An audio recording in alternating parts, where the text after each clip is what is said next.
मणिकर्णिका घाट उत्तर प्रदेश के वाराणसी जिले के रिवर गंगा के बैंक पर स्थित है और ये रिलीजियस पर्सपेक्टिव से बहुत ज़्यादा इम्पॉर्टेंट है। बट वहाँ पर कुछ एलिगेशंस चल रहे हैं। एलिगेशन इस तरह के चल रहे हैं कि वहाँ पर देवी अहिल्याबाई और कुछ छोटे छोटे टेम्पल्स थे, उनका डिमोलिशन किया गया है, राइट। क्योंकि वहाँ पे रिनोवेशन हो रहा है और रिनोवेशन एक वेस्ट बंगाल की प्राइवेट फर्म है, उसके माध्यम से किया जा रहा है। क्योंकि कंपनी को ये मैंडेट होता है कंपनी एक्ट 2013 के सेक्शन 135 के अंतर्गत कि 3 साल का जो नेट प्रॉफिट होता है उसका एवरेज होता है 2%, उसको स्पेंड करना होता है सोशल कॉर्पोरेट रिस्पॉन्सिबिलिटी के तहत। और इसकी 3 कंडीशंस होती है कि या तो उनका प्रॉफिट हो वो 5 करोड़ के आसपास हो, या फिर उनकी जो नेट वर्थ हो 500 करोड़ के आसपास हो, या फिर उनका टर्न ओवर हो वो 1000 करोड़ के आसपास हो। तो इन पैरामीटर्स को फॉलो करते हैं वो कंपनी को CSR देना पड़ता है, सोशल कॉर्पोरेट रिस्पॉन्सिबिलिटी के तहत उनका कुछ फंड स्पेंड करना होता है। वेल इसका हिस्टोरिकल सिग्निफिकेंस ये है कि वहाँ पर काशी टेम्पल है, काशी विश्वनाथ जी का टेम्पल है, जो कि वन ऑफ द ज्योतिर्लिंगास है, 12 ज्योतिर्लिंगास है हमारे भारत में, उसमें से एक है। तो रिलीजियस पर्सपेक्टिव से बहुत ज़्यादा इम्पॉर्टेंट है। और इनका रिकंस्ट्रक्शन और रीबिल्ड किया गया था देवी अहिल्याबाई के द्वारा, क्योंकि देवी अहिल्याबाई होलकर वंश की एक रानी थी। और इंदौर और महेश्वर और आसपास के एरिया में उनका 18 सेंचुरी में एक दबदबा था, उनका एक साम्राज्य था। तो उनके ऊपर मतलब जो गवर्नमेंट के ऊपर एलिगेशन लगाया जा रहा है कि उनकी जो मूर्ति है उनका भी डिमोलिशन किया गया है और कुछ टेम्पल्स का भी डिमोलिशन किया गया है, right. any that is the perspective.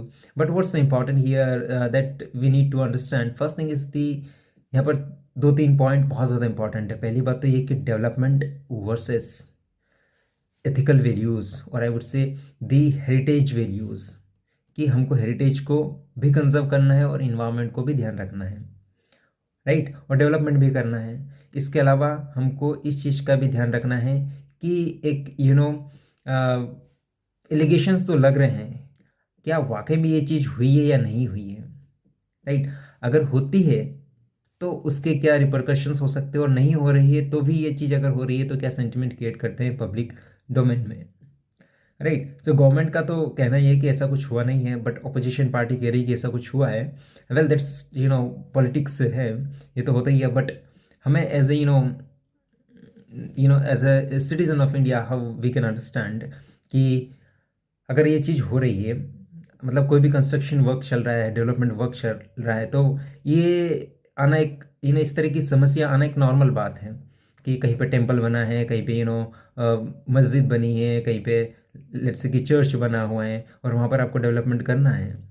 सो इस केस में अगर आप डिस्ट्रिक्ट के डेवलपमेंट ऑफिसर है, BDO है, या फिर आप DM हैं और आपके पास ये सारा मटेरियल आता है, ये केस आता है, so how you will handle it, right.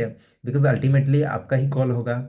So will जहाँ तक मुझे समझ में आता है कि फर्स्ट थिंग तो ये है कि आपको you should follow first the most, that is the rule of law, कि भाई लॉ में क्या लिखा है, राइट। दूसरी बात ये है कि आपको सारे स्टेक होल्डर्स से है उनके साथ आपको कम्युनिकेट करना है, उनको कंसिडर करना है, प्लस लोकल लेवल पर जो इंटेलिजेंस है, लोकल वहाँ की जो कम्युनिटी है उनका पार्टिसिपेशन होना बहुत ज़्यादा ज़रूरी है, right. And third and the most important thing ये है कि ट्रांसपेरेंट कम्युनिकेशन होना चाहिए विद द इंटीग्रिटी, राइट है। ऐसा नहीं कि मीडिया में कुछ अलग बोला है आपने और पेपर पे कुछ अलग कर रहे हो। अगर ये करोगे तो इसके रिपरकशंस और भी कुछ भयानक हो सकते हैं, राइट। एनीवे अगर आप उस जिले के वाराणसी जिले के अगर आप कलेक्टर होते, so what will be your call.